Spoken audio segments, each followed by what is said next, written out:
இந்த மாட்டுத்தாவணியில் தள்ளுவண்டி கடையில் சிக்கன் 65 தவா கறி வறுவல்.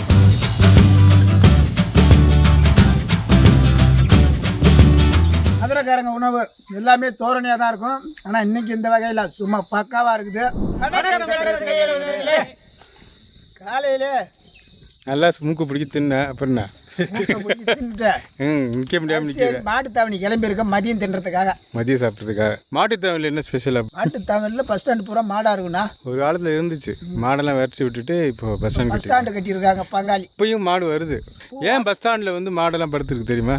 ஏன் படுத்துருக்குன்னா பஸ் ஸ்டாண்டில் பஸ் வராததுனால மாடு படுத்துருக்கு. பஸ் வராதனால இல்லை ராஜா, பஸ் ஸ்டாண்டில் தான் அதோட வீடு. அது அந்த ஞாபகத்துக்கு அது வந்துக்கிட்டே இருக்கு. இந்த மாட்டுத்தாவணியில் தள்ளுவண்டி கடையில் சாயங்கால நேரத்தில் ஒரு ஃபேமஸான உணவுங்க, அதுதான் சிக்கன் 65 தவா கறி வறுவல். அதை தான் இன்றைக்கி வந்து நம்ம மக்கள்கிட்ட காணொலியாக காட்ட போகிறோம். சைடிஷாக மெயினாக எடுத்துக்கணும்னா இந்த டிஷ் எடுத்துக்கலாங்க. காரணம் என்னென்னு பார்த்தோம்னா சிக்கன் 65னா முறுமுறுப்பாக இருக்கும். அதுவே ஒரு சில மசாலாக்கள் போட்டு ஒரு குருமாவோடு சேர்த்து, இப்போது கொத்து பரோட்டாலாம் நம்ம சாப்பிடும்போது ஒரு கிரேவி ஒன்று ஊற்றுவாங்க பாருங்கள், தண்ணியாக ஒரு குழம்பு. ஸோ அந்த குழம்பு மாதிரி ஒன்று தயார் பண்ணி அதில் தவா கறி செய்கிறேங்க. ஒரு வித்தியாசமான சமையல், மதுரை ஸ்பெஷல் சமையல். பரோட்டாவை தட்டி அப்படியே மொண்டு அப்படியே சாலில் சிட்டக்கு சிட்டக்குன்னு ஊற்றி அப்படியே அள்ளி அள்ளி சாப்பிட போகிறோம் கறியோட. தம்பி பரோட்டா இன்றைக்கெல்லாம் கிடையாது, பரோட்டா செஞ்சு தரேன். இந்த மாதிரி செஞ்சு சாப்பிட்ற மாதிரி இன்னைக்கு செய்கிறோன்னா நான் அப்படி லைஸாக ஒரு பரோட்டா செய்ய சொல்றியா? ஆமாண்ணா.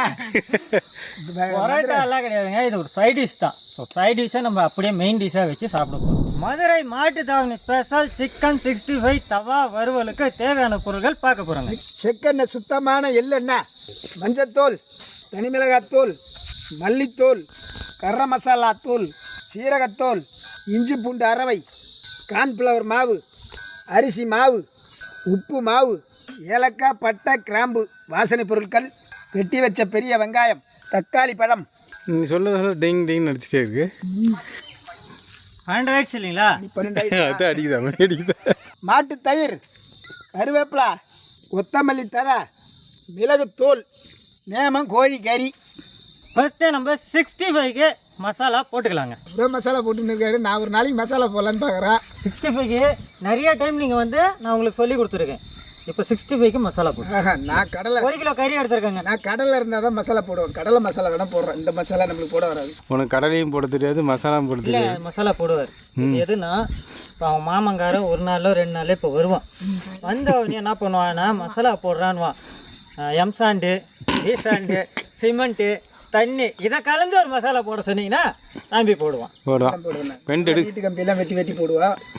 ஆள் இல்லைன்னா கைலாங்கட்டிலையும் போடுவான். ஒரு 3/4 டேபிள் ஸ்பூன் அளவுக்கு மஞ்சத்தூளுங்க, ஒரு 2 டேபிள் ஸ்பூன் அளவுக்கு மிளகாய்த்தூள், ஒரு 2 டேபிள் ஸ்பூன் அளவுக்கு மல்லித்தூள், ஒரு 1.5 டேபிள் ஸ்பூன் அளவுக்கு கரம் மசாலா, 1.5 டேபிள் ஸ்பூன் அளவுக்கு ஜீரகத்தூளுங்க. இவ்வளோ போடுறாங்க தள்ளுவண்டி கடையில்.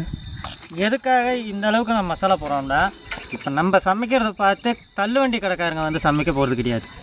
நம்மளுடைய மக்கள், நம்ம சப்ஸ்கிரைபர்கள், சந்தாதாரர்கள் அவங்க வீட்டில் செஞ்சு அவங்க வீட்டில் உள்ள சொந்தக்காரங்களுக்கோ இல்லை குழந்தைங்களுக்கோ கொடுக்குறாங்க. ஸோ அதோட சுவை அதிகரிக்கணும். அதுக்காக தான் நம்ம எப்போதும் போடுற மாதிரி 65க்கு உண்டான மசாலாக்கள் சேர்க்குறோம்.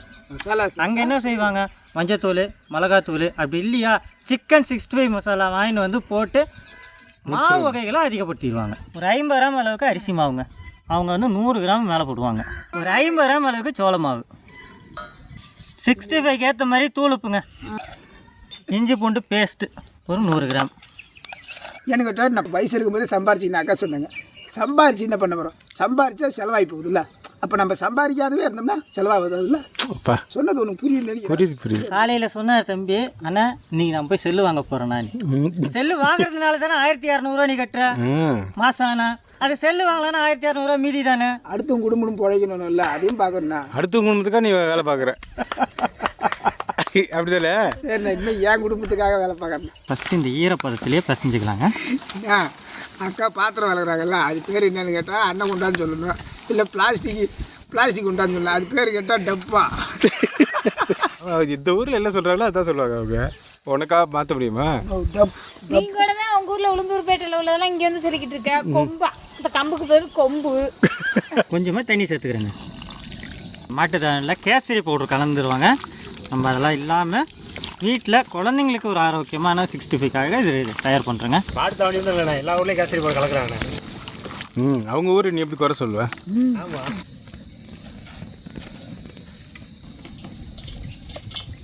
சிக்கன் 65 பொரிக்கிறதுக்கு எண்ணெய் சேர்த்துக்கிறேங்க. பாருங்க, மாஸ்டர் வந்து கீழே உட்காந்து சமைச்சிட்டு இருக்காரு. எடுபடி வந்து சேரில் உட்காந்துட்டு இருக்குது. அப்படி இல்லைண்ணா, எப்படி யாருக்கு என்ன தெரியுமோ அது மட்டும்தான் தெரியும். அதுக்காக மரியாதை எல்லாம் மேலே வந்து உட்காந்துருக்கீங்களா? மரியாதைன்றதுலாம் ஜென்ரலாக யாருமே வரவங்களை வாங்கன்னு உட்கார சொல்கிறதில்ல. நீ வரவே இல்லை, இங்கே தானே இருக்க. கிராமத்தாளுங்க இதை கீழே உட்காந்துருக்காங்க, பணிவா பண்பா. கிராமத்தாளுக்கு தான் கீழே உட்காரணும் அப்படிங்கிறதெல்லாம் கிடையாது. பொண்ணு குடும்பத்தார் வந்து பார்த்துங்க, இப்படி தான் இருப்பான் அவன். இப்போ சொல்லுங்க. எந்திரிக்க முடியலையா? உட்கார முடியல, உட்கார முடியல, 2 நிமிஷம் நிற்க முடியல, ஒரு இடத்துல அவனால நிற்க முடியாதுங்க. ஒரு 50 பார்சல் உட்கார்ந்த இடத்துல அவனால போட முடியாது, கட்ட முடியாது. ஆனால் சின்ன பையன் நல்லா போடுறீங்க. ஆனால் 34 வயசு தான் ஆகுது. சரிப்பா, உங்களுக்கு எல்லாத்துக்கும் ஒரு கேள்வி. தண்ணி இல்லாத காட்டிலே அலைந்து திரியும் அழகி, அது யார்? அது என்ன? வா மாட்டுத்தவணி, தெரியுமா? போய் தண்ணி முடிச்சுட்டு வரவனே. அண்ணா நான் சொல்கிறேன். இல்லை, ஏதாவது க்ளூ கொடுங்க. க்ளூ கொடுங்கண்ணே, கண்டுபிடிக்க. பதில் தெரிஞ்சதானே க்ளூ கொடுக்குறதுக்கு. அப்ப பதிலே இல்ல. இல்லை, இதுக்கு ஒரே ஒரு பதில் இருக்கு, ஆனால் அது சரியான பதிலான்னு தெரியல. தண்ணி இல்லாத காடு எங்கே இருக்கு? தண்ணி இல்லாத காடு எது? தண்ணி இல்லாத இடம் எது? பாலைவனம். தவளையா? இல்லை இல்லைடா, அவ்வளோ பக்கத்தில் உட்காந்துருக்கேன். போவலண்ணா. பாலையில் அதிகமாக ஒட்டகம் தான் இருக்கும். ஒட்டகமாக தான் இருக்குன்னு நான் நினைக்கிறேன், ஆனால் பதில் எனக்கு தெரியல. தெரிஞ்சவங்க கமெண்டில் போடுங்க. மசாலா கோழிக்கறியில் நல்லாவே ஊறி இருக்குங்க. நம்ம வீட்டில் போடுற மாதிரி நாங்கள் மசாலா போட்டிருக்கோம். இப்போ இதை எண்ணெயில் போட்டு பொரித்து முழு வேக்காட்டில் எடுத்துக்க போகிறோம். ஒன்றோட ஒன்று ஒட்டி இருக்கிறத பிரிக்கிறோம். இப்போ பார்த்தீங்கன்னா நம்ம போட்ட மசாலா எதுவுமே பிரியல பாருங்கள். நல்லா வெந்துச்சுங்க. அடுத்த செட்டு போட்டு எடுத்துக்கலாங்க.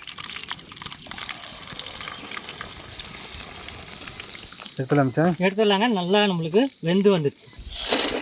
அடுத்து ஒரு குழம்பு செய்ய போகிறோங்க, சிக்கன் குழம்பு. 1 கிலோவுக்கு ஒரு 100 கிராம் அளவுக்கு எண்ணெய் சேர்த்துக்கோங்க.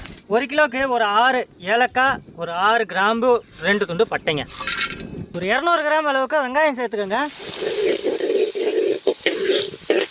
வெங்காயம் நம்மளுக்கு கண்ணாடி இப்போ தான் வந்துச்சுங்க. இந்த நேரத்தில் 50 கிராம் அளவுக்கு இஞ்சி பூண்டு அரவை.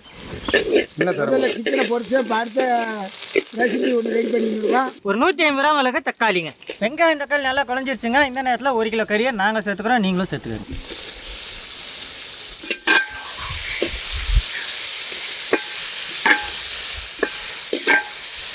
அரை டேபிள் ஸ்பூன் அளவுக்கு மஞ்சள் தூள், 1.5 டேபிள் ஸ்பூன் அளவுக்கு தனி மிளகாய் தூள், 1.5 டேபிள் ஸ்பூன் அளவுக்கு கரம் மசாலா, 2.5 டேபிள் ஸ்பூன் அளவுக்கு மல்லித்தூள். மாஸ்டர் கறி ஒரு பக்கம் பொரிச்சு வச்சுட்டு குழம்பு வச்சு போடுவீங்களா? 2 வகை கறியை சேர்க்குறது. இப்போ நம்ம சமைச்சிட்டு இருக்கிறதுல உள்ள கிரேவி 65ல் வந்து கறி. இப்போ நம்ம ஆரம்பத்திலே சொன்ன மாதிரி அந்த கொத்து பரோட்டாக்கு எப்படி வெறும் கிரேவி மட்டும் பயன்படுத்துவாங்களோ அதே போல் தான் இந்த தவா கறிக்கு நம்ம கிரேவி மட்டும் தான் பயன்படுத்த போகிறோம். இந்த கிரேவிக்கு ஏற்ற மாதிரி உப்பு தூளுங்க.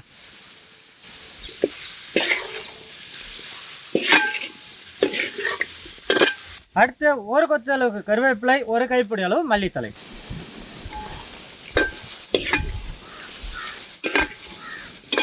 இந்த கிரேவி பொறுத்த வரைக்கும் கொஞ்சம் தண்ணியாக தாங்க இருக்கணும். இந்த நேரத்தில் தண்ணி சேர்த்துக்கிறோம்.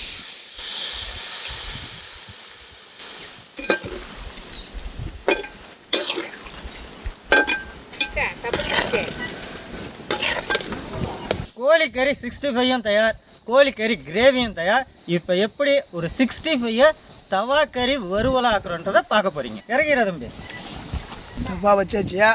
100 கிராம் அளவுக்கு கோழிக்கறி பொரிச்ச எண்ணெயை சேர்த்துக்கிறேங்க. வெங்காயத்தை கொட்டி இப்போ வறுத்துக்க போகிறோம்.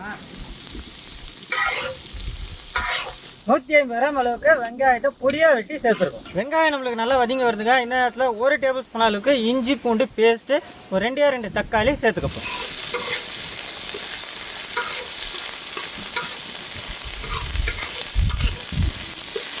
ஒரு கொத்து கருவேப்பிலை.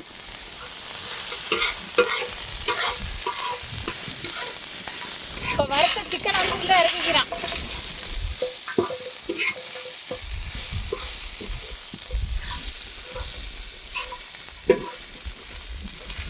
இதில் கிரேவி மட்டும் நம்ம எடுத்து 65 தவா கறிக்கு சேர்த்துக்க போகிறோம்.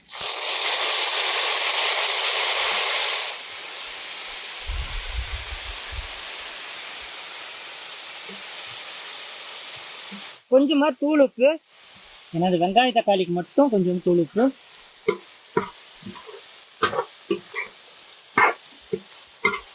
ஒரு 2 டேபிள் ஸ்பூன் அளவுக்கு தயிருங்க.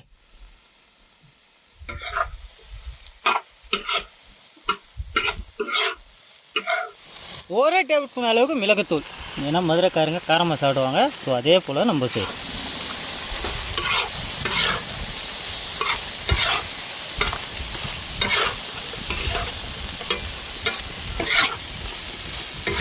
ஃபைனல் டச்சாக நம்ம மல்லித்தலை தூவி இறக்க போகிறோம். இல்லை தயாராக இருக்கிற மாதிரி தெரியுதா? ஓகேப்பா, இறக்குங்க, ருசிப்போம். 65 எப்படி இருந்துச்சுங்க, அதே இது தவா வறுவல் எப்படி மாற்றிருக்கோம் பாருங்க. மதுரை மாட்டு தாவணி ஸ்பெஷல் சிக்கன் 65 தவா கறி வறுவலுங்க. சூப்பராக தயார் பண்ணி வச்சுருக்கோம். நாங்கள் 65 சும்மா விட மாட்டோம். அதுலேயும் தவா கறி அந்த கிரேவியோடு சேர்த்து வச்சா உடனே விட்டுருவோமா? சோச்சி பார்க்க போகிறோம். இப்போ போட்ட அந்த மிளகு, மல்லி, மசாலா, நான் ஆரம்பத்தில் சொன்ன மாதிரி சிக்கன் 65 முறுமுறுப்பாக இருக்கும். இது அவ்வளோ சாஃப்டாக இருக்கும். நான் சாப்பிட வளையிடுச்சு, எனக்கு அடிக்கடி சாப்பிடுங்க. அப்போ கையெடுத்து இதுதான் சொல்கிறாங்க. குழம்பு சால்னாவோட ஊற்றி மிளகு பெப்பர்லாம் போட்டு வாசனை கொத்தமல்லி தழையை போட்டு இறக்குனாரு. சும்மா கும்முன்னு அந்த தயிரோட மனமும் பக்காவாக இருக்குது. அவ்வளோ சூப்பராக இருக்குங்க. மிளகோட காரம், கறியோட சாஃப்ட்னஸ். கறி பார்த்தோம்னா 2 வேக்காடு, அந்த 2 வேக்காடுமே மசாலா உள்ள வரைக்கும் இறங்கியிருக்கு. ஒன்று தவாவில் வேக வச்சோம், இன்னொன்று எண்ணெயில் பொரிச்சு எடுத்தோம். உள்ள வரைக்கும் வந்திருக்கு. கறி அவ்வளோ சாஃப்டாக இருக்குங்க. நான் கூட தயிர் ஊற்றும்போது கூட நினச்சேன் தயிர் வந்து அப்படியே திரிஞ்சு வந்துடும், ஒரு மாதிரி ஆயிருமோன்னு. ஸோ அந்த தயிரோட புளிப்போட அட்டகாசமாக இருக்குங்க. ஒரு ரசம் சாதம் இருந்தால் மட்டுமே போதும், இது அப்படியே காலியாயிடும். சும்மா காரம் ஜாரமாக சூப்பராக இருக்குதுண்ணே. இது சொல்கிறேன்னா அண்ணன் சொன்ன மாதிரி அந்த மிளகுத்தூள் 65னா நல்லா முறுமுறுன்னு நல்லா சாப்பிட நல்லாயிருக்கும். ஆனால் இவங்க அந்த கிரேவி எடுத்து அதில் ஊற்றுனதுனால சாஃப்டாக இருக்கும், நல்லா சாப்பிடத்துக்கும். அது ஒரு வித்தியாசமான ஒரு நல்ல ஒரு சுவையாகவும் இருக்குது. அவ்வளோ நேரம் இந்த கிரேவி செஞ்சுட்டு நீங்கள் அந்த கறியும் சேர்த்து போடுவீங்கன்னு நினச்சேன். கடைசியாக பார்த்தா அதில் உள்ள கிரேவி மட்டும் எடுத்துக்கிட்டேன்னு இந்த கிரேவி தாங்க டாப்பாக வந்து நிற்கிது. மதுரைக்காரங்க உணவு எல்லாமே தோரணையாக தான் இருக்கும். ஆனால் இன்றைக்கி இந்த வகையில் சும்மா பக்காவாக இருக்குது.